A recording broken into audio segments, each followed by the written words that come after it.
House has now passed a package of bills intended to safeguard human rights in Hong Kong. Both of these bills passed with nearly unanimous support. The bills would ban the export of items like tear gas and stun guns to Hong Kong police. It would also require the State Department to certify annually that Hong Kong still qualifies for special trade privileges, and also give the administration the ability to sanction individuals that violate human rights in Hong Kong. Now, the Senate has already passed its version of these bills, so now it would be up to President Trump to sign it. But I will point out that these bills did pass with veto-proof majorities now in both chambers. Well, I think the authorities here are going to wake up to what they would consider to be a very unpleasant development that happened in Congress. As you had said, the House just passed those two bills that are in support of Hong Kong protesters who Beijing has repeatedly labeled as terrorists. This move, after the Senate passed its bill, is really seen as one of the biggest signs of international support for the Hong Kong protesters, and something that Beijing has been very, very upset about. Yesterday, the Foreign Ministry strongly condemned the Senate's move and described what's been going on as America's cheap tricks. It also has been urging the U.S. to, from Beijing's perspective, stay out of Chinese affairs, and also has been threatening countermeasures. Now, this all happens as the trade discussions are ongoing. There have been a lot of questions as to how Hong Kong is going to factor in. Some of my sources here have said that they don't believe that the issue is going to override the talks, just because from China's perspective, and they believe from the U.S.'s perspective, both sides don't want these issues to be linked. However, there are a lot of question marks, as you know, about what's going to happen now next with the Phase 1 trade agreement. There have been sources quoted by Reuters, who has been quoting sources from close to the White House, as saying that this deal could be pushed into next year, mainly because of uncertainty over a tariff rollback. The Reuters is saying that President Trump has apparently recognized that agreeing to a tariff rollback, as Beijing demands, might not be seen as positive for the Trump administration. So he apparently wants to have more concessions from the Chinese.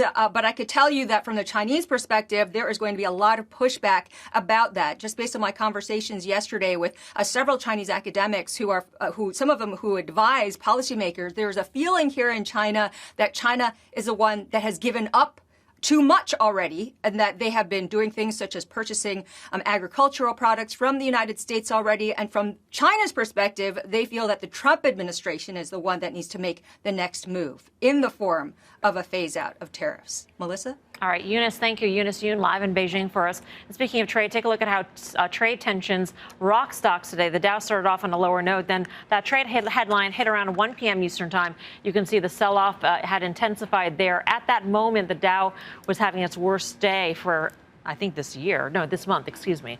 Stocks recovered a little bit by the end of today's session, but a potential delay to Phase 1 obviously took its toll. Plus, time is running out before tariffs on $156 billion of Chinese goods take effect on December 15th. So with Phase 1 in limbo, what do you do? And it's interesting because Eunice had specifically said both sides, the U.S. side, the Chinese, they don't want to link these two issues, Hong Kong and trade, together. So it sounds like they might be on the same page. But I know on the call today, you guys were linking the two left and right. I don't know how they cannot, right? This is a very big voice, the U.S., right, coming forward with this. It's interesting that Trump seemed to have bipartisan support on both the trade deal and this, knowing that this could potentially be, a thorn in China's side and cause difficulties for the trade deal. I don't know how it cannot have an effect. To me, it adds another element of risk.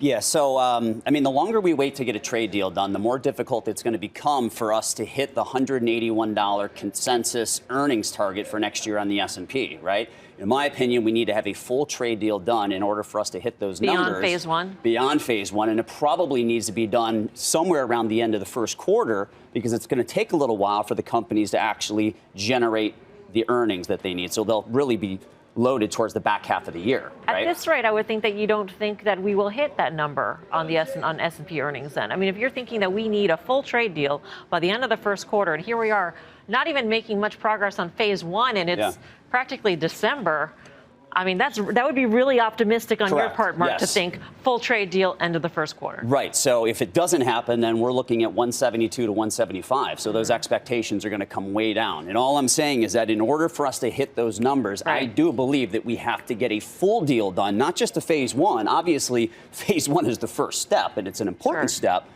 But I think we got to get through phase one so that we can start looking at a more comprehensive We got to deal. get through phase one. We got to get to phase one. And Yeah. that's been part of the problem. Right. I think the most interesting thing, Mel, real quick, would be how come why is volatility still around 13 or less? Doesn't that shock you a little bit, considering you tell the us, day? With everything that's happening. Well, I would say that people aren't as freaked out as all of the quote unquote media has been making it out to be in terms of these deals. I think they realize things are going to get kicked. They're going to get kicked. They're going to get kicked. We've seen it happen many times before. And it's a matter of the reaction was strong right out of the gate today. The second we heard that news, hey, phase one, it looks like they're backing up. But quite honestly, it looked like people just said, you know what?